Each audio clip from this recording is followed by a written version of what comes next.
move forward with the program, you'll find that despite all the things we said about illustrations, we can still manage this without images. But before we do that, we'll come back to the ebook in a moment, but Tom Fry is going to share one of his stories on what it's like to be an expert. Now, of everybody in the room, and I know many of you, Tom, I think, is probably as high up the expert ladder as anybody I know at the moment. He gets to hang out with cool people, go around in these private jets, gets waited on hand and foot. That's not my life right now. This is Tom's. So Tom is going to tell you a little bit about that. Yeah, not so much on the private jet thing, but I was flying back from Chicago today.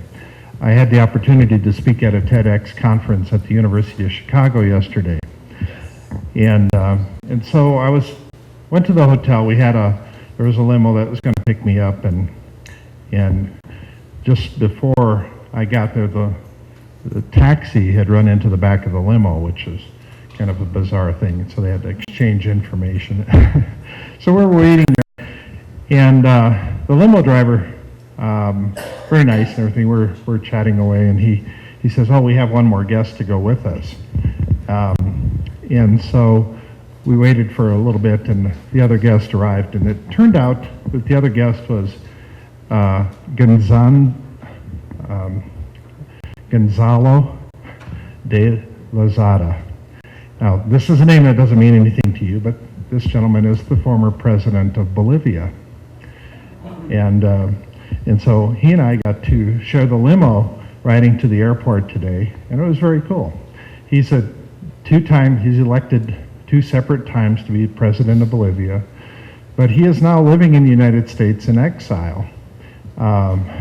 After he left office, then the drug lords basically took over the country, and so any pro-democracy leaders basically got kicked out. So I invited him to move to Colorado, so maybe we'll get him to come on. This is a unique opportunity, and being on stage with people like this, and he was one of the speakers yesterday as well, allows you to rub elbows with people you don't normally have an opportunity to rub elbows with. So my talk yesterday was all of 18 minutes long. At a TEDx conference, that's all you can speak, it's 18 minutes. And so I had to compress to get it down. Speaking for an hour is real easy.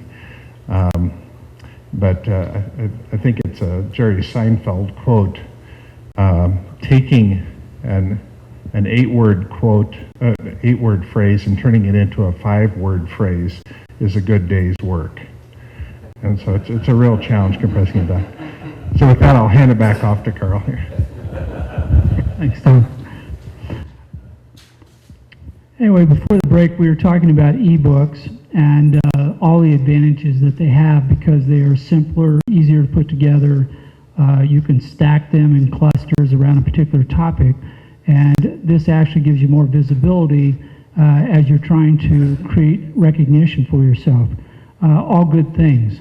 Ebooks have some disadvantages, which I need to point out. I haven't been able to give an autograph on my ebook yet because it's electronic. And I had to ask around, and this is one of the fun things that happens when you work at the bleeding edge, is you find out about little tips and tricks for doing things. And I said, so what are you going to do? Got the back of his Kindle sign. Hope he used good ink. Yeah. What I talked to EJ and some other people about is going out buying a postcard stock, getting a 3x5, 5x7 card stock, taking the cover of the book, printing it onto the card stock, and then handing these out to people who you run into who've bought your book. This gives them something physical to look at. It allows you to autograph it so they have got something to carry around with them. And if the artwork on your cover is of particularly high form, they can actually frame it, put it on the wall where it's visible 24/7 in their office instead of being on a bookshelf somewhere where they can't see it. It becomes like a perpetual advertisement for you for everybody to see who comes into their office. And so one of the things you do on an ebook is you want to make your cover dynamic. It's like the one thing you see when you go on a website is the cover. And we have here with us tonight Mike, who has with Lightspeed. His company does covers. EJ's daughter is an excellent person on doing covers. You want to spend more than the average time. I so far have been trying to cheat on the budget using iStock photos that happen to convey the thought more well enough, so to speak. But you really want to tailor it. You want to put that extra edge into it because again, it denotes who you are. It's part of your brand, part of your style, and it helps with the selling of the book. You can't judge a book by its cover, but if it has no cover, it's the next best thing. I'll write that down somewhere. Anyway. So you start with the ebook because it's the narrative content that you're going to create. This is as you take your knowledge chart and you're trying to extract from that knowledge chart the information you want to give out and share with others. Most of the words are going to be put into your book, and so you want to do it first.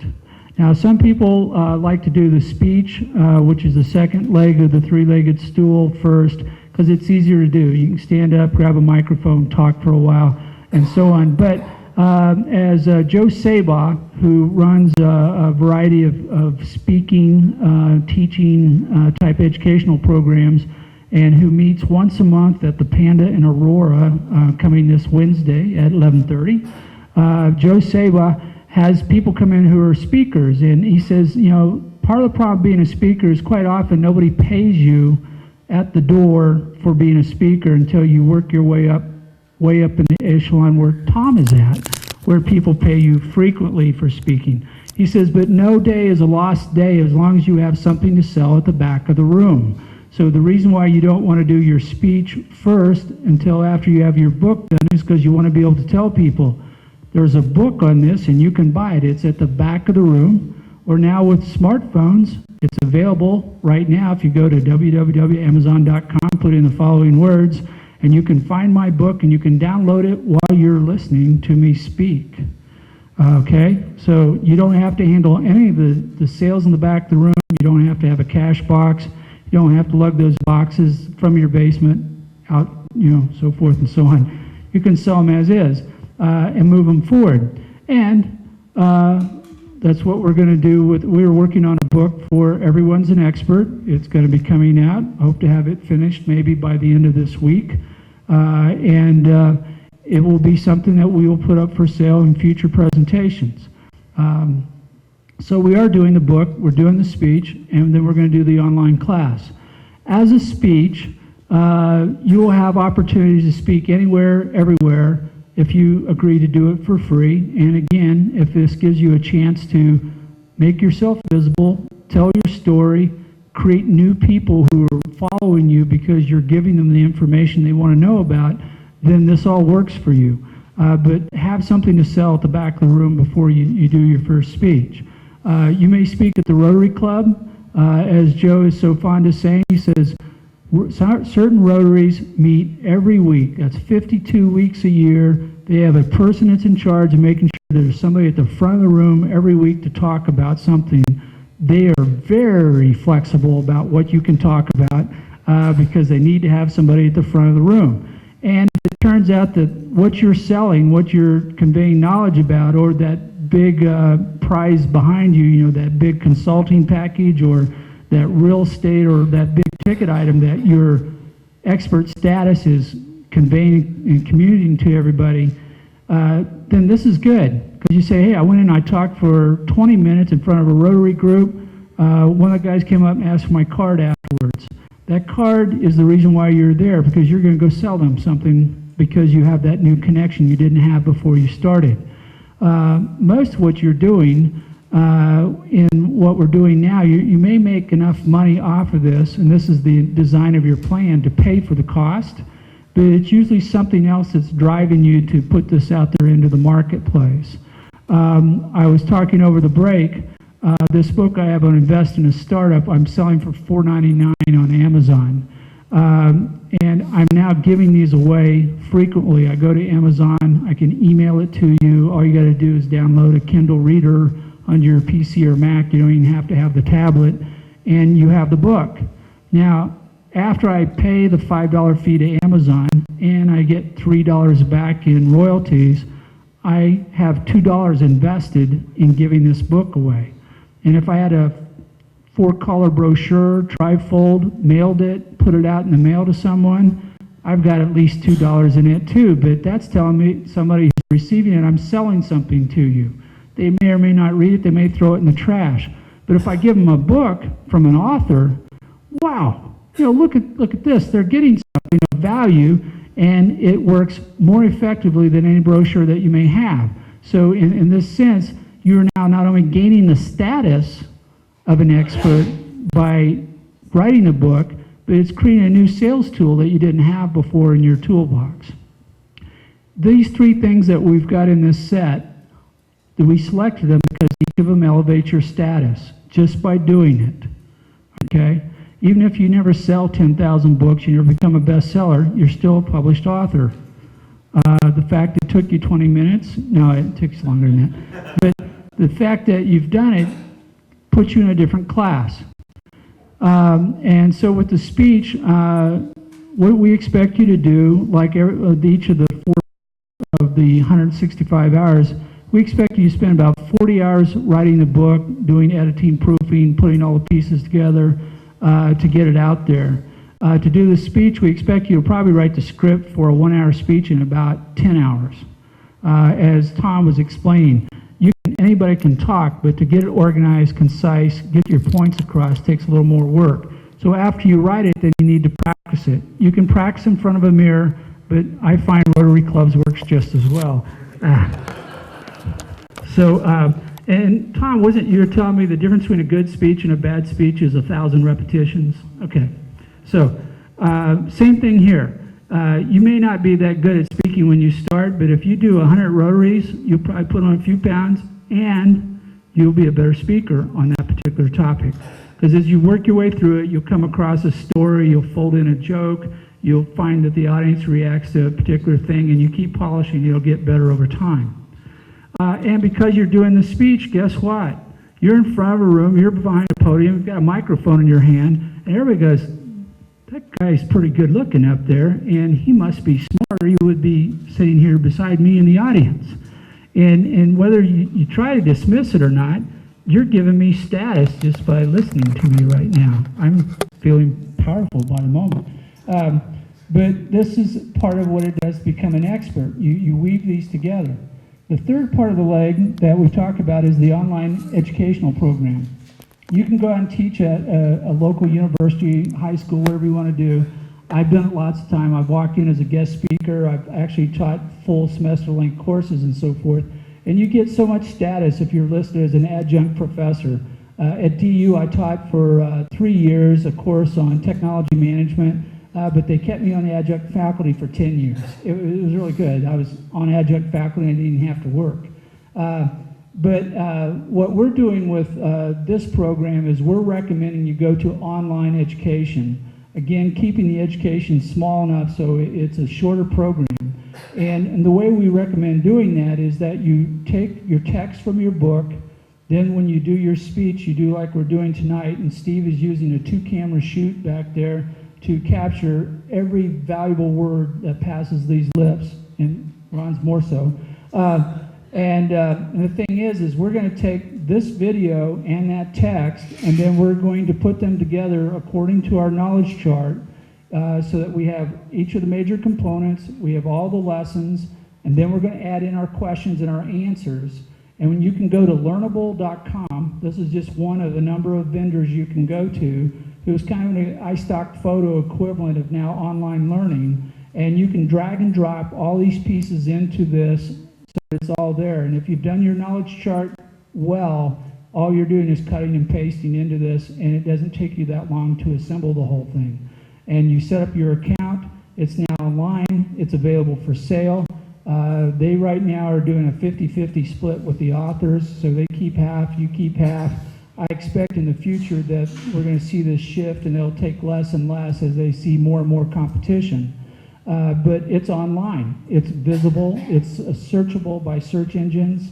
and it's another part of the leg of the stool. And because you did your knowledge planning correctly with your knowledge chart, you worked your way through this sequence from book to speech to your online, it's really not that much more work. It's like a little extra work, and I have one more product that's out there. The good news is most of the products that are sold in online sell for a much higher price than what you're going to get for a book or for a smaller speech, with prices running between $20 to $100 for essentially what you would get in another forum. And so more money for same work, another point of light in your profile that's out there.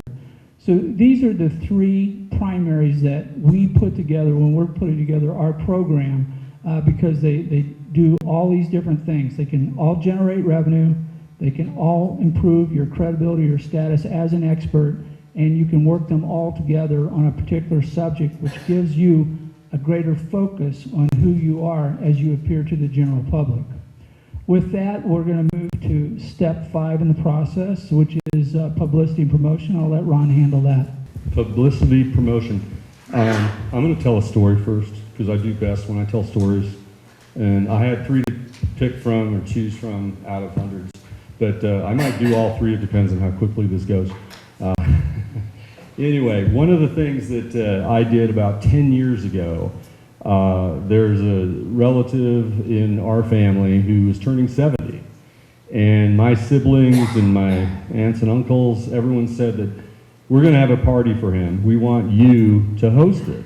And I thought, okay, well, I have no prior experience. How am I going to host this party? What does that mean as a host of the party? What they meant is I'm going to prepare the party. I'm going to set everything up. I'm going to figure out how this goes. They rented a large ballroom at the Marriott Hotel south of Denver. And so I said, okay, I'll do that. And as long as you let me do it my way, that's fine. So I started thinking about this. And so what I did is I did an inventory of what this gentleman accomplished in his life. He was in World War II. His first car that he bought was a 64.5 Mustang, not a 65, but one of the first ones that came out. He had this really interesting bio and resume. And I thought, okay, there should be some sort of recognition for this. So I got the idea that I would write Governor Owens at the time in Colorado. I think he was the governor. And I said, there's this great guy, he's turning 70. I think you ought to write a letter saying, you know, congratulations on reaching 70. And I just wanted to see what happened. And not only did I get the letter back, a handwritten 2-page letter thanking him for his service during World War II and his help with his neighbors and all that, but he also picked out a day, his birthday, which was June 26th, and proclaimed it his day. And he issued a proclamation that was very long, and I thought, well, that was pretty easy. And I talked to the chief of staff, I think it was Wayne Allard at the time, and his chief of staff was Mickey, and I said, you know, this gentleman, birthday, blah, blah. And he goes, what do you want us to do? And I said, well, you should write a letter thanking him for, you know, everything he's accomplished in life and things he's contributed to his neighbors and such. So they did that. They also took a flag and they flew it in Washington, D.C., in the state capitol that day, hoisted it up and flew it for a few minutes, put it down, FedExed it to me to present to him. So I thought, this is pretty easy. Then I thought, okay, he was born in Kansas. So I contacted the Kansas governor's office. They wrote a handwritten letter. Then I thought, let's take this worldwide. And so I contacted many of the ambassadors to the United States from 23 different countries, I believe it was. 22 of them responded, including Vladimir Putin and his ambassador. What we got from them was a leather-bound handbook that had Vladimir Putin's picture in there, and I forgot who the U.S. president was at the time, but it was signed. He wrote a letter in both Russian and English, and handwritten, gave it to him. The mayor of Denver at the time, Wellington Webb, and his wife Wilma, they wrote handwritten letters.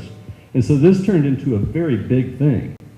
And all these people I contacted said they've never had anyone ask them for something like this, something so simple. You don't need to give us money, you know, just recognize this person. And it turned, the event, which had almost 250 people there, it was just a blast. He was blown over, had him sit up on a stage, did a little slideshow on his life, where he grew up, things like that. Then I had slides of everything that we had for him, and then the actual presentation. So I had no prior experience as an expert in that, but that made me an expert actually at event planning. And a lot of these people that I contacted, when I'm in town, if I'm in LA, in Denver, the Canadian Consulate General that's in town here, he invites me to his parties, and it's an interesting world I was thrust into with no intent. So another story I have, this is quick. What I'm alluding to is there's things inside of you that you have that if you just go do it, you'll experience some interesting things. When I worked at UPS, I left there at the end of 1999. I wanted to be transferred to Supply Chain Logistics Group in Atlanta, Georgia, because they were starting up this new part of the company, and I wanted to be part of it. I wanted to run it. And they said, hey, Ron, there's 225,000 employees here, 18,000 managers, and you don't get to pick. We'll rotate you through things, and maybe in 3 to 5 years you can get there. And I thought, okay, well, then I'm going to leave the company. I'll start up my own businesses. So when I left the company at the end of '99, I left on very good terms. I still consulted back to them for 2 months. I tried to move up beyond what is called the regional, the regional manager, which is like a vice president in the company. Never got any further than that in my career plans or anything like that. I left. I started up 3 businesses. Actually 4 businesses. The 5th one I started up was a packaging product that I found these inventors. They invented this this triangular shaped cube out of cardboard, recycled paper, recyclable, and it's going to replace styrofoam, peanuts, and bubble wrap. And so I thought, okay, these inventors had something interesting. They talked to me because I used to work there.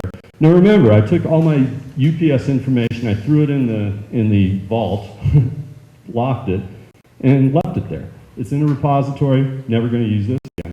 So then I found this product, we tested it, and I took 6 raw eggs and a 7-pound rock and put them in a box and shipped it to the 3 worst UPS facilities in this country. So if your box gets shipped through this facility in Edison, New Jersey, or Phoenix, Arizona, or Memphis, Tennessee, it will suffer some damage.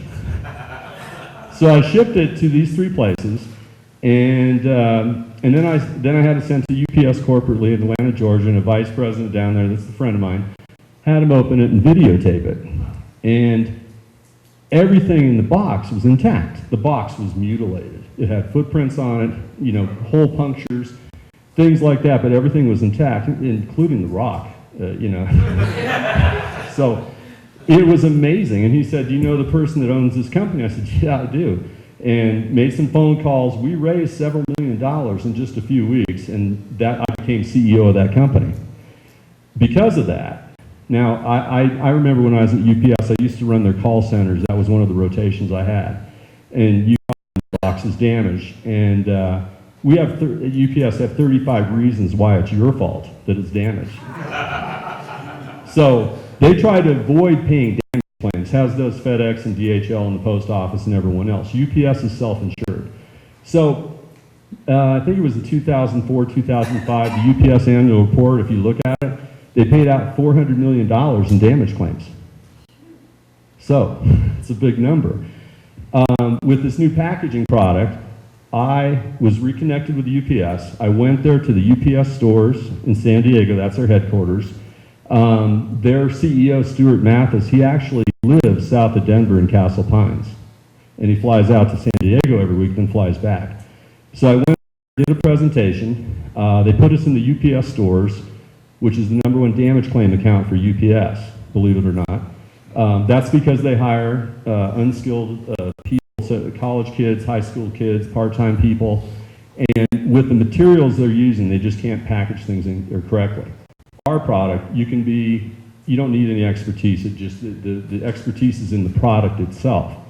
So I went there. They agreed to put us in the UPS stores during the holiday season, the peak season, and where UPS grows close to twice its size for almost a 3-month period.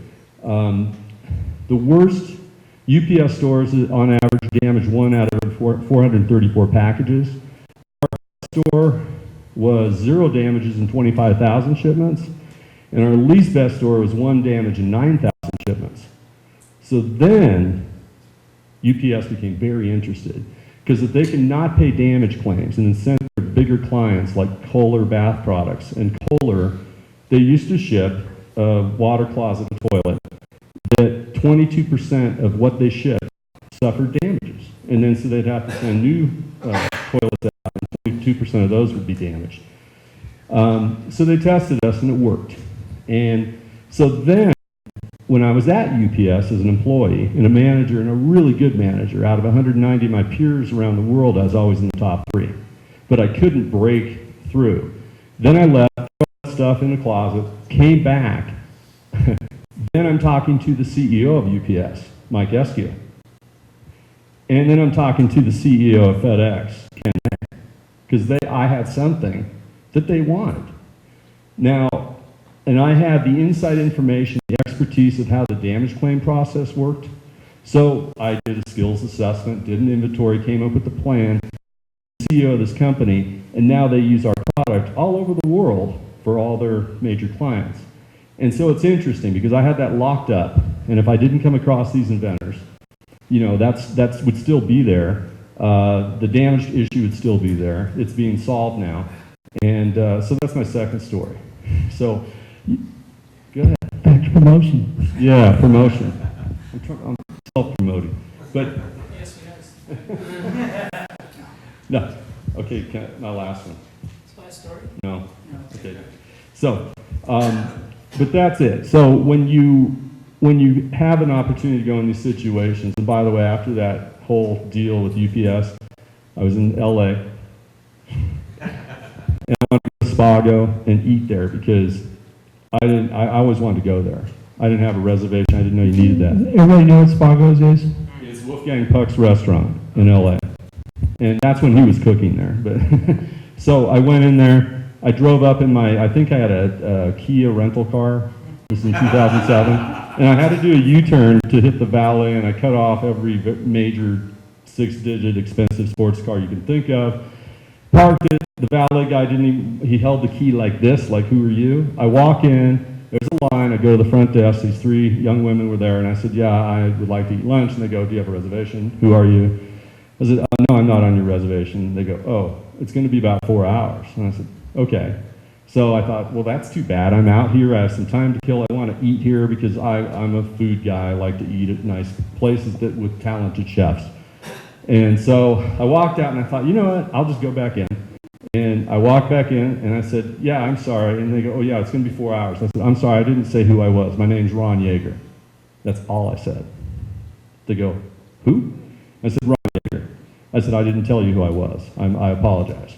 And then they started looking, then they call over Yves, the maitre d', they're talking, and they decided that they would find a really nice table for me. They didn't know, they thought, okay, this is not on the radar, we're missing something, we better take care of this. This is how my life goes. So, but I got seated in a really good spot between the outdoor garden, the whole presentation where the chef cooks, and then the other dining room, against the wall on this really nice table. The woman to my left, she had a couple teenage daughters with her. They'd been sitting there and just kind of said hi, that's it. And then the maitre d' came over, apologized for the wait, and then he had 3 people behind him with appetizers complimentary for my wait. Yeah, whoa. So, you know, that was really interesting. This woman looks at me, she goes, wow, you must be someone important, you know. I don't get that kind of service, and I come here all the time. And I said, no, you wouldn't believe what just happened. And I told her, she goes, no. And I said, yeah. But I ask you, what does that make me an expert at? Because I'm all, what is it? He's a con man. There's no BS there, because my name is Ron Yeager, but that's all I said. But the point is, it's how you carry yourself. It's the inventory of knowledge you have and how you use it. So, promotion. Let me tell a story. I'll give you a break since you've Oh, been... thank you. Okay, you go. Actually, This is what we're doing in our book right now is we are collecting stories of this nature where because of who you are, because of whatever status you have, you get treated specially, you get treated differently.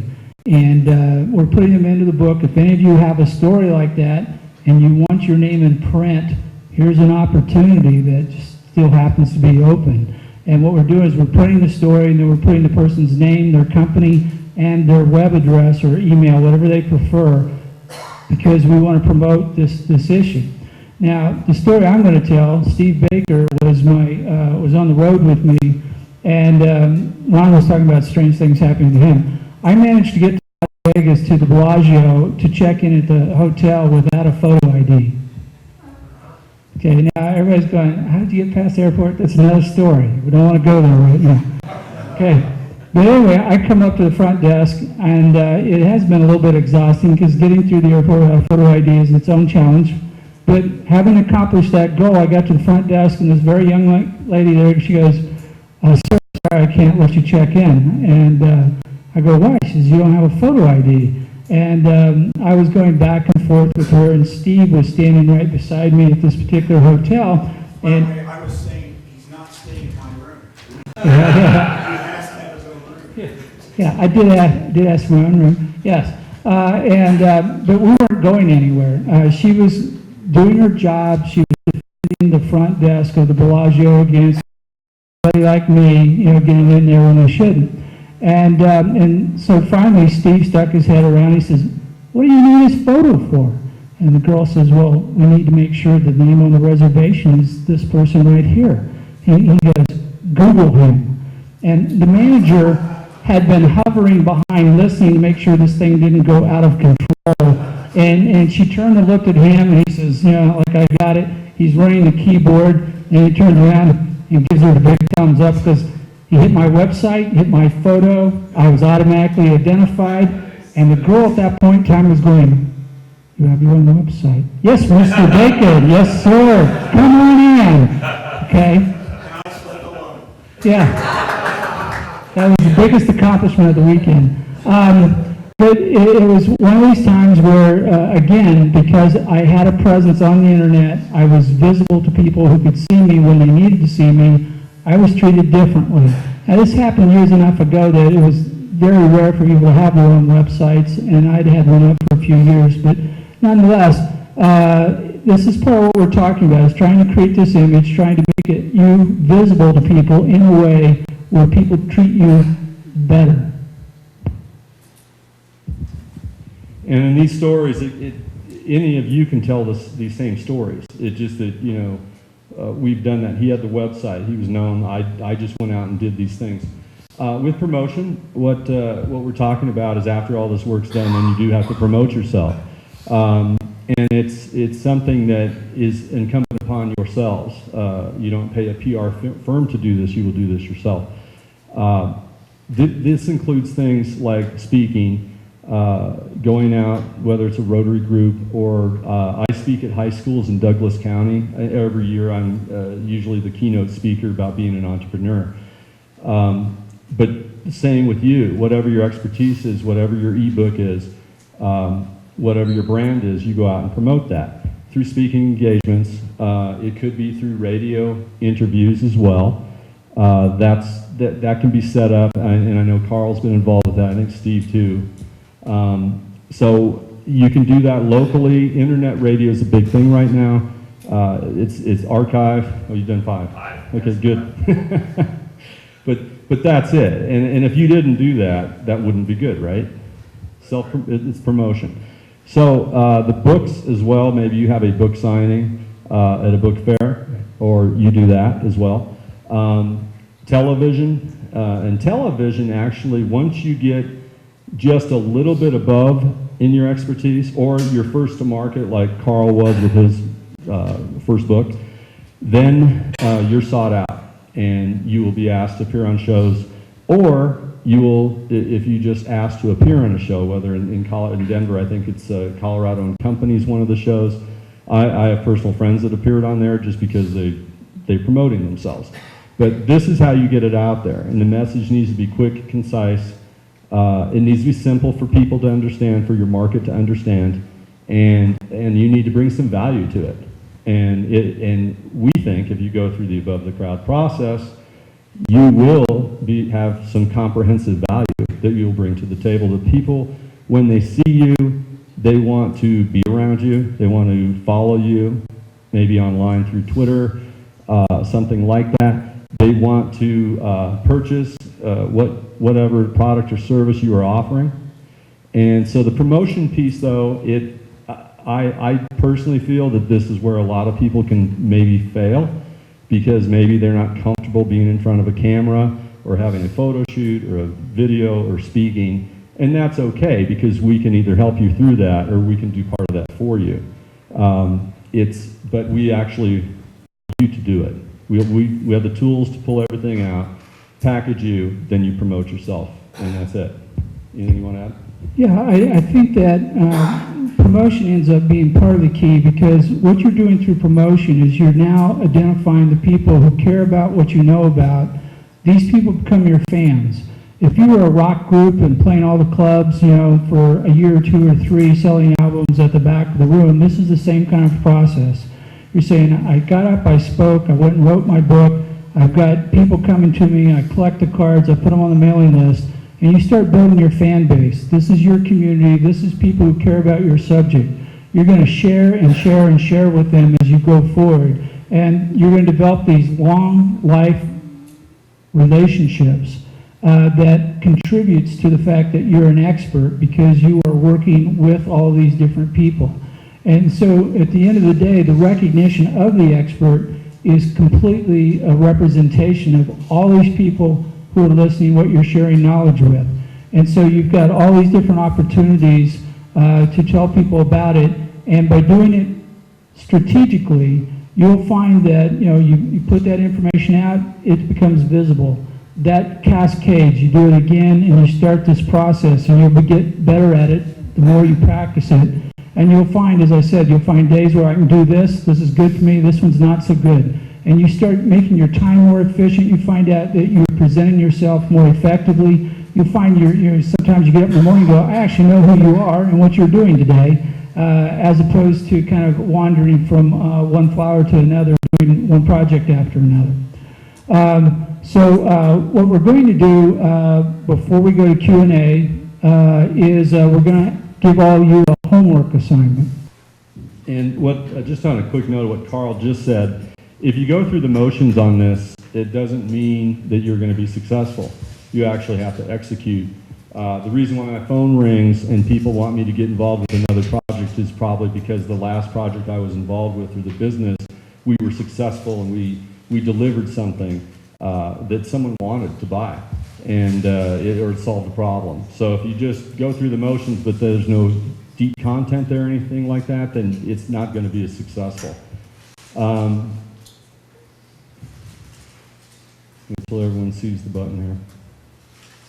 This is interesting. I was at, we purchased a home in the last about a month ago, my wife and I, and we're moving in, and Home Depot sent me a 10% off coupon, and I'm a guy, I like to go to Home Depot.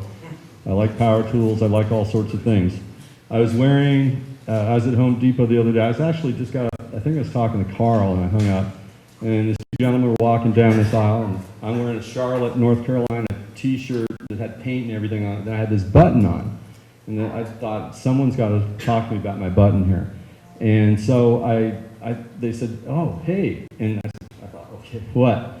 And they go, aren't you glad you're not in Charlotte? Because there's a lot of bad storms in the Midwest. And I thought, yeah. I was given that as a gift. I said, what about my button? They go, oh.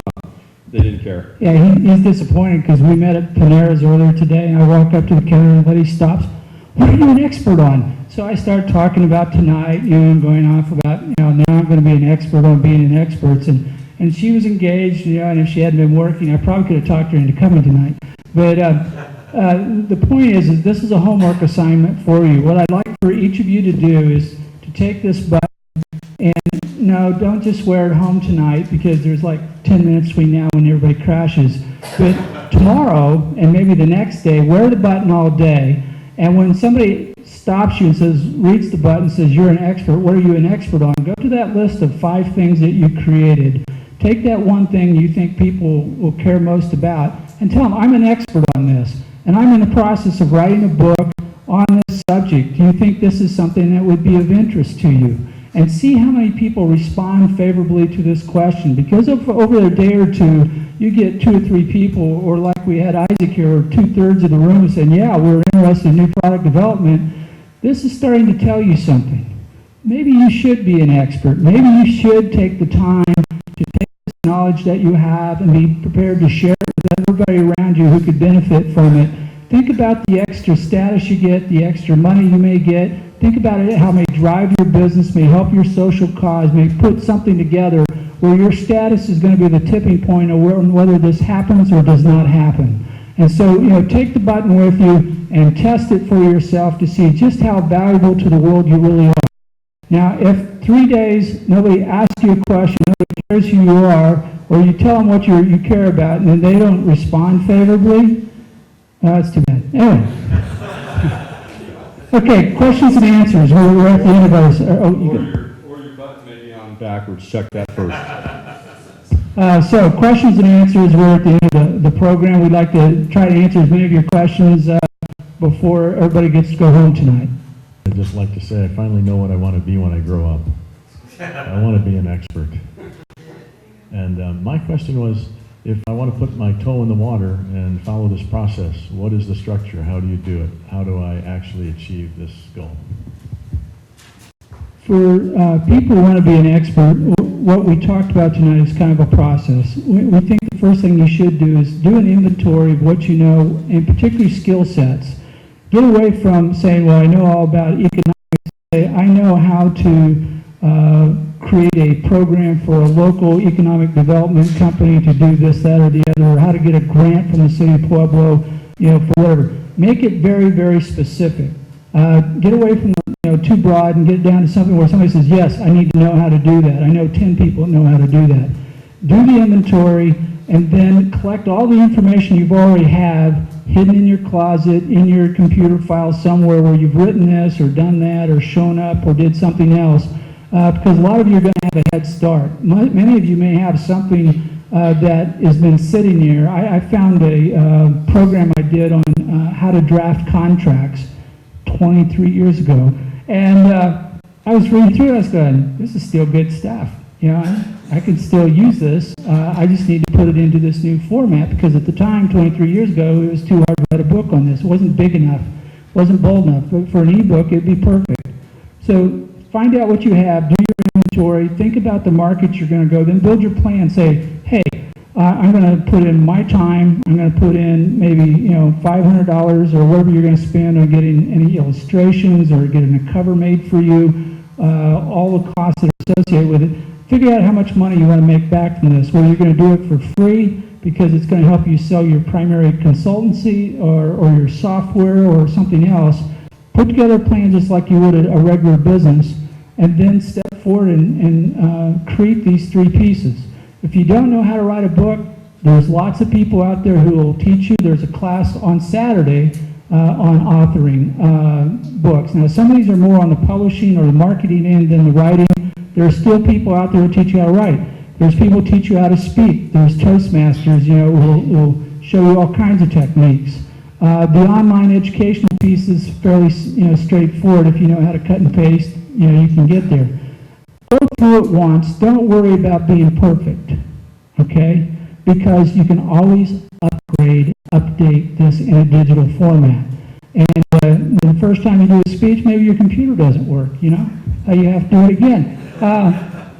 But go through it once. Treat it like a pilot project. Don't put too terrible much energy into it on one hand, but make sure you do enough so you have a legitimate example of everything you're going to do. And then promote it. Make sure you've got your social media working so that when you post up a tweet or whatever it is, it comes around the moon 3 times, hits 40 other places, and it's all done automatically, so you don't have to constantly repost. Once you've got all these things done, now think about, should I upgrade this or should I find a different topic? And then the second one, move it from a pilot or a prototype to to a full-blown situation. But there's all kinds of information out there. Everything we're doing is something that has been done. We haven't invented anything really new. What we're trying to do is do this most efficiently, most effectively with the least amount of money and time, and to get the biggest bang for the buck. That's what we're focusing on. But all these things can be done. You can all do it. You're all experts. You all have something to talk about. Yeah, when you're doing your self-inventory, which is a real critical piece because that's what you have the most control over, you don't necessarily know the outcome. But the way I look at it, I look at that's how you think and that's how you compile it. So it won't be necessarily a resume or bullet points. It might be a story that brings it out. And then look at your current situation that you're in, and then the market you want to be in, and figure out what assets you have in that story that will work, that will be marketable. One last thing is, try to do it every day. Don't make it a special project or something to be done at the end of the month or after I get past some other thing that never happens. Every day, if you just sit down for 15 minutes and put something on paper, by the end of the year, you've got quite a bit of paper. Question. The question is, you know, if I go to all this investment, I put all this money into it, what happens if, you know, the industry disappears or some other such thing happens and I find myself empty-handed? That can happen. But what you're going to be looking at is a couple different things. One is when you do your market assessment, how long is this data likely to be good for? And so if you told me that you're going to show me the programming for this smartphone, I would expect this has a half-life of less than 3 months.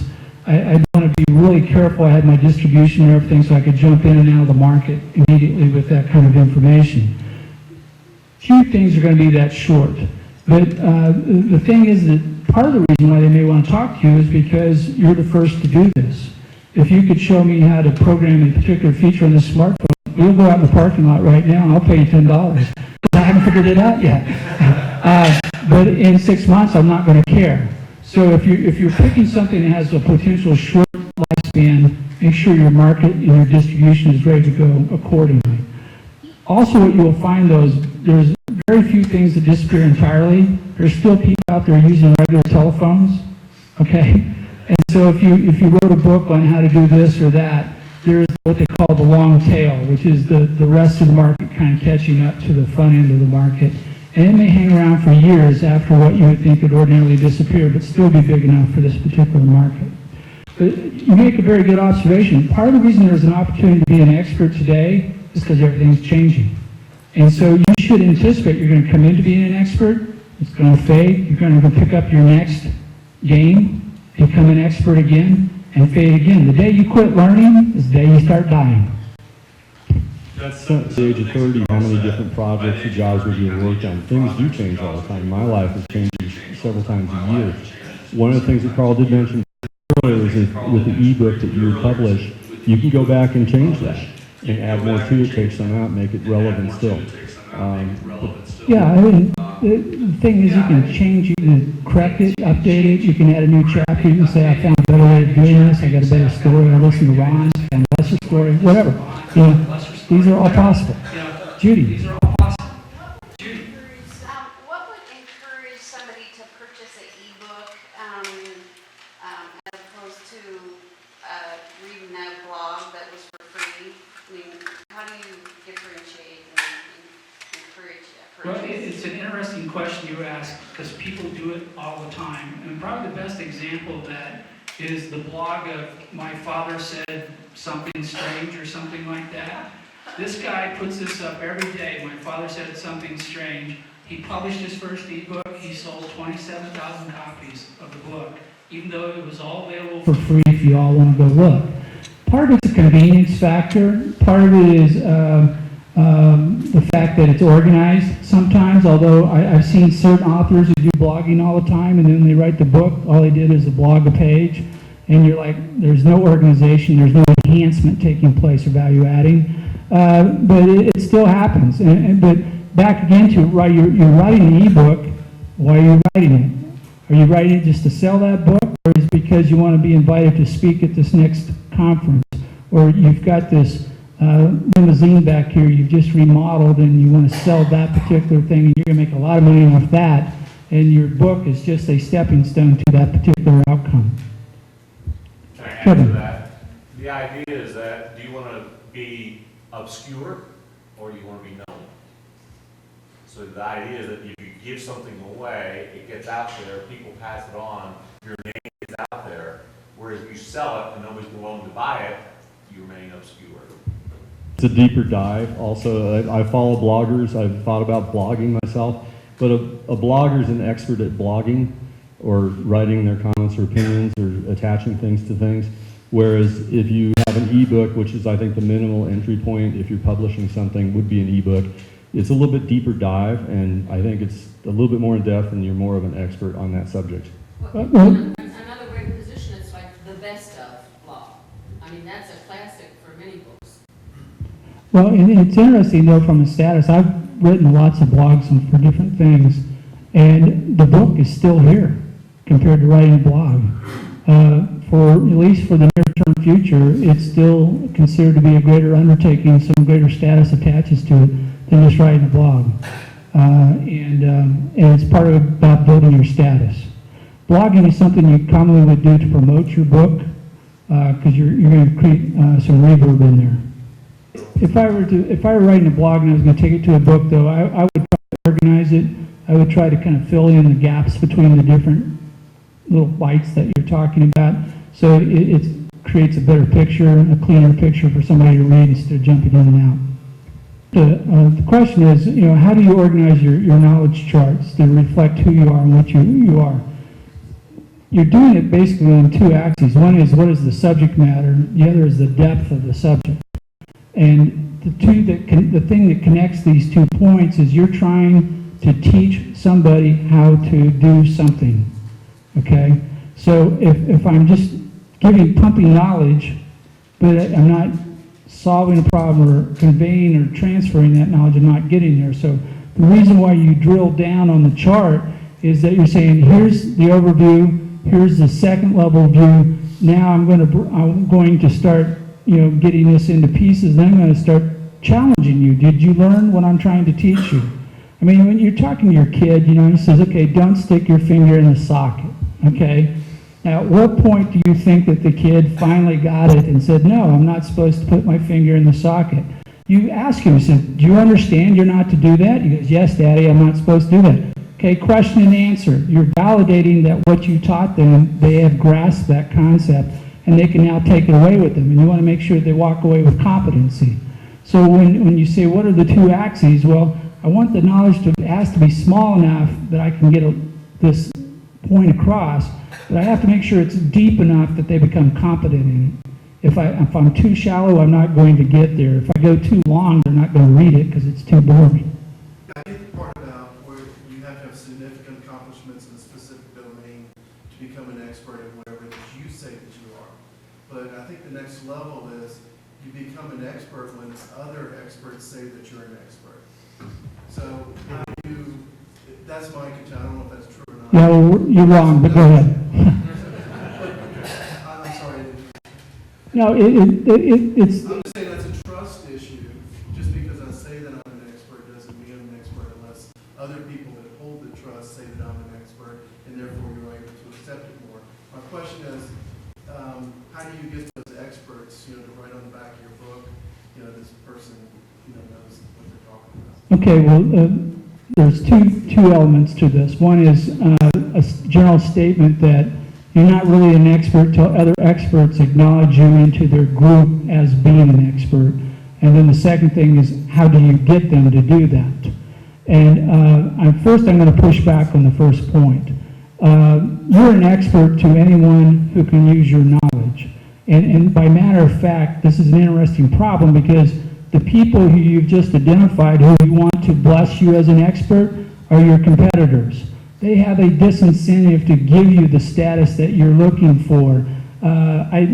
Rarely you're going to find somebody who's going to leap forward and goes, I want to call him an expert as soon as possible because he's a good person. They're your competition. They have a reason not to do that. And how many times have you been shut out of some place where you go, I know as much as they do. Why do they have the expert badge and I don't? Well, it's because they're appointing themselves experts. You want to talk to your marketplace and have them appoint you as an expert. You're in charge of your own destiny at that particular point. You know, it's nice to have an endorsement from somebody who has status, but it doesn't necessarily have to be an expert. It's somebody who has also high credibility in your marketplace. So maybe it's Father Jones down the street at the parish, or maybe it's you know, the governor, or you know, somebody else who's giving you this status. They said, you know, you say you're an expert on the topic, they say you're a good person, you're done. You don't need the other experts to be involved. If you want them involved, what you typically do is you start sharing, you start joint venturing. Like Tom's an expert. Tom and I are going to work on this book, The Future of the Individual. Well, as soon as we're done, Tom's credibility is going to go up a quarter of an inch. Mine's going to go up about 5 feet, okay? And you're in effect piggybacking, you're leveraging off of his existing status. But if I do most of the work, Tom will work with me on that. So it's like my first book I wrote was on technology transfer. I had co-authored that with a lady who'd already written 5 books and was a professional editor. And the deal was, you give me a contract with your publisher, I'll do all the writing, you do the editing, and I'll split the revenues with you 50-50. She said, great. I had a contract in 3 weeks with an advance on my royalties. It's just a matter of working out a deal that's good for everybody. And in a business sense that I relate to, it's our packaging product. Our competitors are Sealed Air Corporation, a $5 billion company, Folded Pack, Pactiv, all these different companies out there. We had a new product, a new paradigm. We're solving the problem.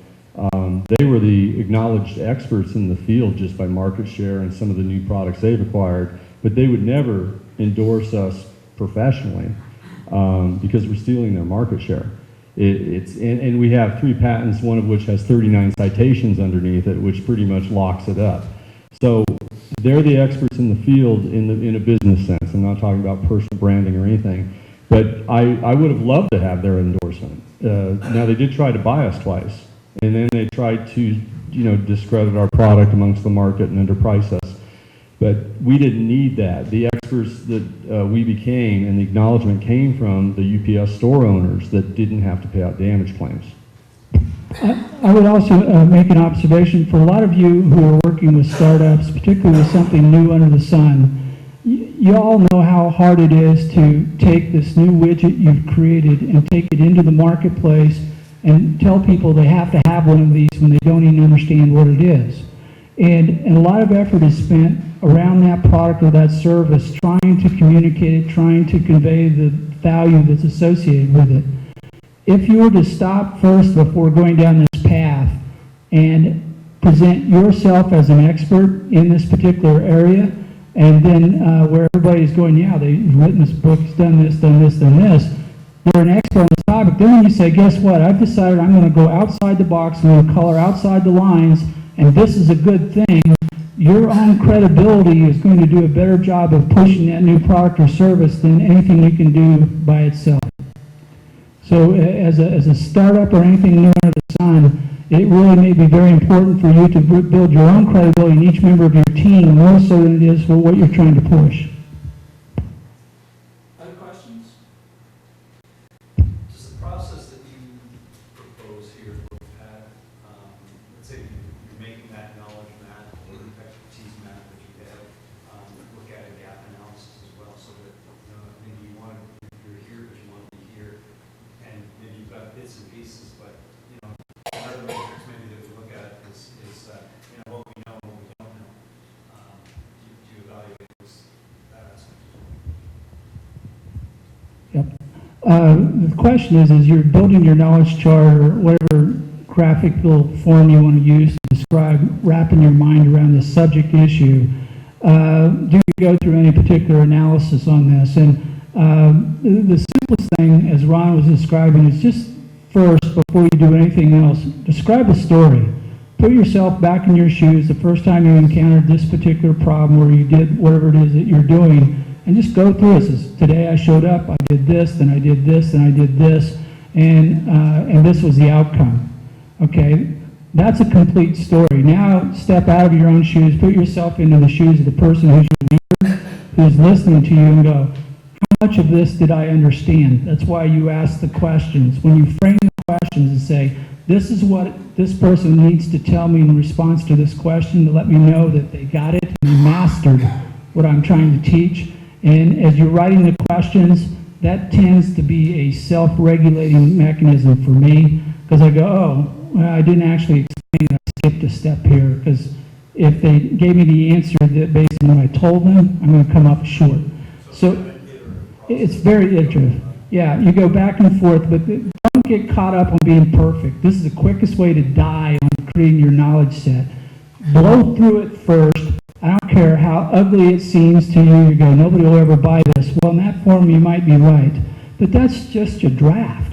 Now you go back and you put these pieces together, and even it doesn't have to be elegant as long as it allows somebody to master something new that they didn't know before. It's the point of the book is to share the knowledge, and the more effectively somebody feels they've conquered something with your knowledge, the higher your credibility. Yes, Gary. Okay. So you'd mentioned about publishing some case studies on the internet. I've not encountered case studies. Where do you find case studies on the web? Well, this will be your book, okay, third level of books, meaning that now that I have a solution, I've worked out, I've created the material, and Kevin comes to me and he goes, Carl, I really would like for you to help me do this. And Kevin and I walked through this entire process, and we capture all that information as a showcase of how this process worked in real time with Kevin. Now, I have myself tend to find case studies far more valuable than most books that I buy, because I want to know how to do it. I want to see how somebody else did it, so because that's the devil in the details that is almost missing from any book that you buy out there. In fact, if you start with an intro book and then you have your medium books and your case studies and you've got them all done, what I expect people will do is they'll come in and read your intro book and go, this is pretty good, sounds interesting. They'll then find that one case study is closest to them that they can identify with. They're going to read that book second and go, yes, this did work for that person and they're like me, and then they're going to go back up and read the entire second tier to get up to speed. But most books, I go crazy. Everybody goes, hey, you read this book, you read that book. I go, yeah, it's very good at this level. But I live here, so they don't do me that much good. If I'm trying to expand my mind, like Blue Ocean or something, that's different. But if I'm trying to get a job done I've never done before, I want something that's paint by number. Case fictionalized too. I mean, if you just talk to somebody for 5 minutes about their problem and they had some similarities and you know how your process could have made it better, you can take that and expand it and kind of a Harvard Business Review type of case study of how your expert knowledge could have helped or would have helped. Right. Goldratt, who wrote the book Theory of Constraints, one of his books is actually a series of fictional accounts because he couldn't use the real names to punish the guilty. And but excellent reading, because you go through it and you're following this whole process where everybody seems to get stuck, and then he has a breakthrough, and after a while you start seeing how he's doing it. He didn't use actual names, but it was close enough that I can still remember one where they were pricing shampoos and spas, from a book that I read 15 years ago, because it was that level of detail.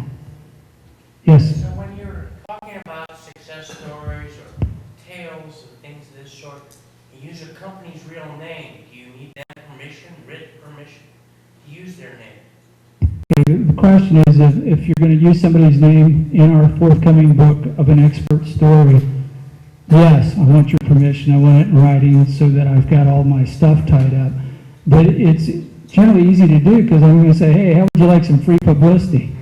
As long as the story's not embarrassing, like some of mine. But, if it's free publicity, it's easy to get. All you have to do is a simple permission slip that says, hi, I give permission for this to be in this particular thing. And do that. But it's good practice, good intellectual property to tie all those things up. I would suggest that if they're negative case studies, which can be really informative failures, don't ask for their permission, just start off changing the name. You talking about me again? Okay, any other questions? Okay, well, thank you very much for coming. Remind you that you do have homework assignment now, and I really expect you to follow my request diligently over the next 2 to 3 days, and by the end of the week, not only will you know that you're an expert, but you'll realize how many people appreciate your existence on this planet.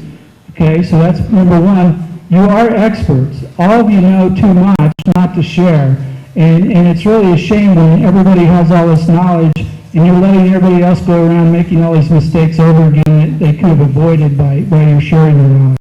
So it's good for everybody, it's good for you, and once you're an expert, then you can ride in the limo with Tom.